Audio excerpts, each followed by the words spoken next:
Kyle Loomis, Auburn takes it on the chin on the Plains. That's twice in 3 weeks. Kyle, you can join him on E2C Network. Kyle, what's going on today?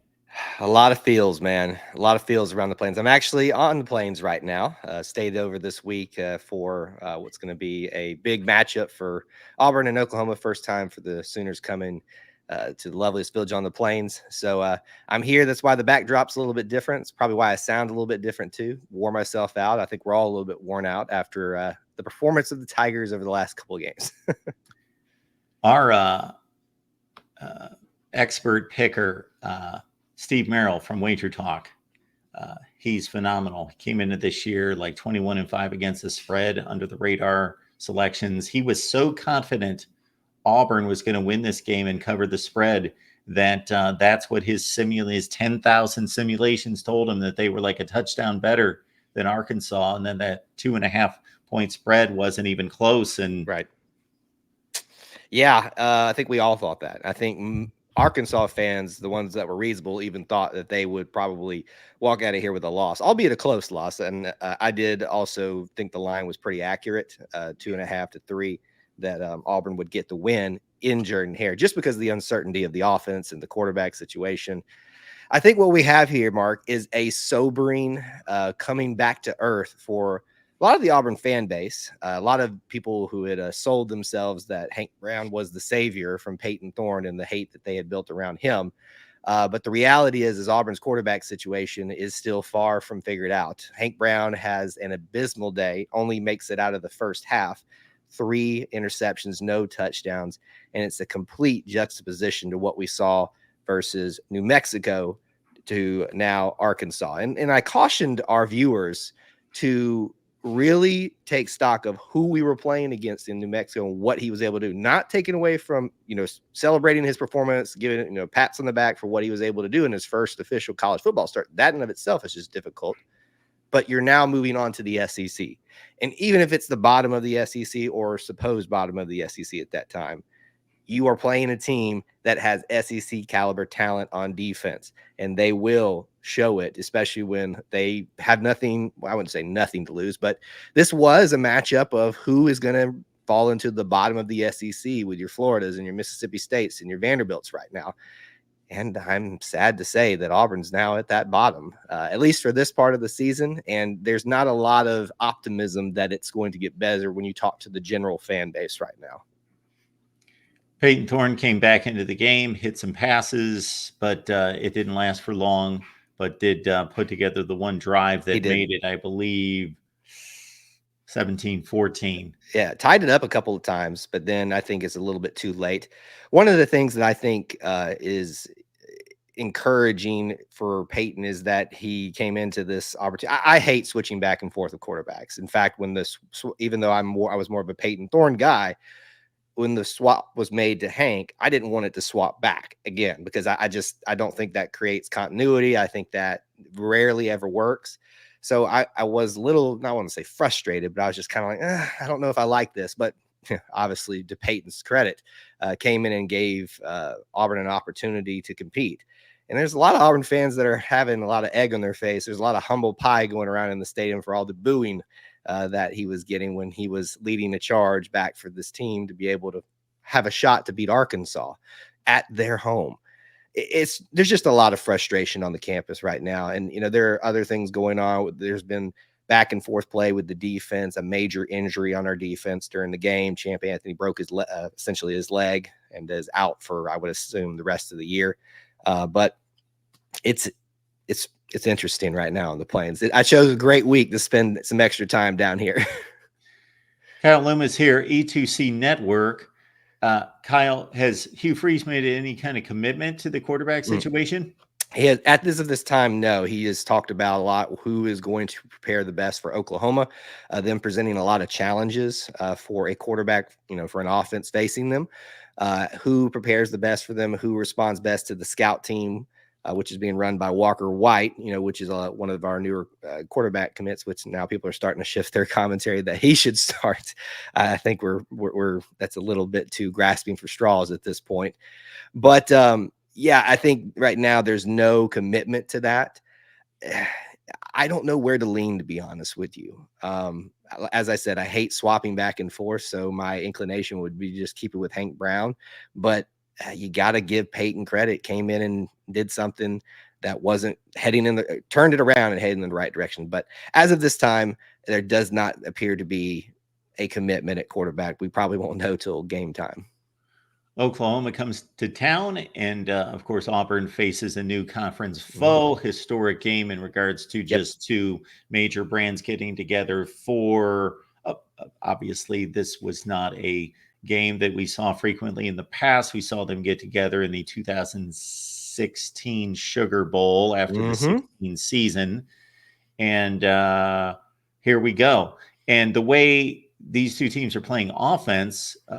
6-3, 9-6. What is the score going to be? Because Oklahoma's offense looks like complete. Will be kind. It's struggling right now as well. Yeah, that's encouraging for us right now. In fact, that we ran our college football 25 simulation. I think the score was 14-9 Oklahoma, which a lot of Auburn fans responded said, which sounds accurate. And I think Oklahoma fans would respond to that as well. They've just changed their quarterback. Two teams definitely struggling on offense. You got to think I think the line when it was brought out was Oklahoma by 3 points or something. I don't know if that shifted. Since that makes a lot of sense because Auburn, obviously, with their offense, even at home, has just been abysmal at times. And then now you've got an Oklahoma team, even if they are the Oklahoma of old or just at least more formidable, they're coming into this first-time environment here at Jordan-Hare. And I know while the results don't show it, this is an incredibly tough place to play and have success. If you need proof, talk to Georgia, talk to Bama, and that's straight from their coaches' mouths. Well, at least for Alabama, their former coach's mouth. So, I'd like to say I'm super hopeful about this Oklahoma game. It is one that I picked that we would win in what at that time what would have been an upset and still would be. But right now it could be just the defense. And with DJ Durkin, who has shown he can make great adjustments if they do get off to a hot start here in Jordan-Hare, I think that Auburn has still a good position to win this game, albeit not from the offensive standpoint, maybe just from the defensive standpoint. I think the collective expectation nationally and within the Auburn community from a reasonable aspect before the season was 8-4. You could have stretched that to 9-3, but that 8-4, 9-3 included wins over Cal and Arkansas. Yep. Now you're down 2 and you move on to the tougher portion of the schedule. So what's the reasonable expectation now? That's a great question. And I think that's where we're all trying to figure out at this point. I think that's where the frustration amounts to, is the reality setting of what is or isn't possible or what is most likely. When I was getting, asked every day during the offseason, what's your record prediction? What's your record prediction? I would talk about this bell curve, where at the top of the bell curve is the most likely scenario. And I felt like that was 8-4. And then obviously as you go down the bell curve on either side, you get more losses or more wins. That bell curve has definitely shifted now to the most likely being probably in this closer to the 6 and the 7 range in terms of wins. These two losses at home drastically change what is the highest possibility for Auburn. I hate the term must win because I think it's just overused and hyperbolic in my opinion. But I think this Oklahoma game is a must win for Auburn to secure bowl chances, because then if you think about it that way, you have 3 wins, you've got 3 more at home where you can hopefully put something better together throughout the season and still utilize your home field advantage and get those 6 wins to go to a bowl game. Because the away schedule, which is where a lot of the skepticism came in about the year originally and Georgia, Alabama, Missouri, and Kentucky, who you just never know. I mean, they'll put together something great like they did against Georgia, and then they'll use the litter box, I guess. I don't know. I was trying to think of a better terminology for cats, but I really don't know, Mark. I think my original prediction of 8-4 is highly unlikely at this point. So I would at least shift it down to a 7-5 year at best.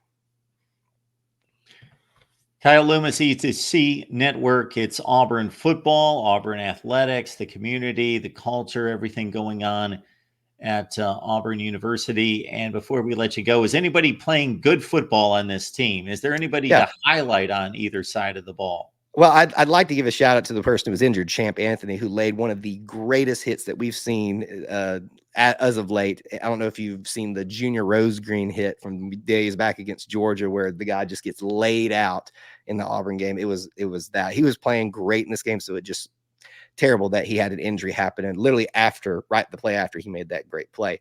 I think there are some players that are playing well. Keandre Lambert-Smith is one of those that, what a refreshing thing to bring in a transfer wide receiver from a major program and he be legit. He's responsible for the 2 touchdowns from Peyton Thorne, and he's definitely lived up to the hype. And I think we thank the Penn State fans for, not overselling him. We would get people on our show from Penn State say, you guys don't understand, you're getting a great one. And I was like, well, we've heard that before, but he is definitely living up to the hype on the offensive side of the ball. I think Jarquez Hunter is, again, working as hard as he can. Had a few fumbles this year, which has been frustrating, but overall, I think he's been having an okay year given what the opportunities that he's been given as well. And defensively, you've seen some great moments from a Keldrick Falk, a few of our edge rushers, but unfortunately, I think most of these things are being lost in Auburn fans right now because of the crashing down to reality that are happening right now. There's still good football being played. It's just maybe more so individually than as a team. Once again, catch Kyle right here on YouTube, E2C Network, Everything Auburn. Kyle, appreciate you stopping by, breaking things down for us, and good luck getting that first SEC win. It's going to be a tough one, but we're ready for it. War Eagle.